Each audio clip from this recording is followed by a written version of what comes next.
So guys, kagigising ko lang and it's 9 a.m. So heto na yung itsura ng singaw ko. Yan. So dalawa yan. Compared yesterday, nabawasan na yung pamamaga niya. So ngayon panibagong araw, panibagong application. So 4 times tayo maglalagay ngayong araw. So unang beses ngayon. Nakalimutan ko sabihin na hindi na siya ganon kakirot. Kahapon kasi sobrang kirot niya. Uminom lang ako ng tubig sa baso. Nasakit na siya. Ngayon hindi na.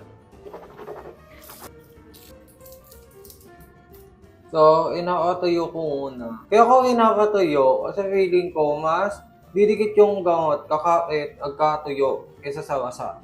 I think okay na yan.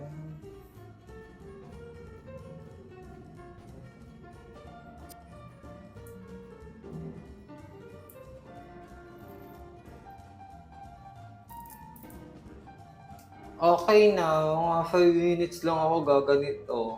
In earnest dito, painless, wala siyang kirot.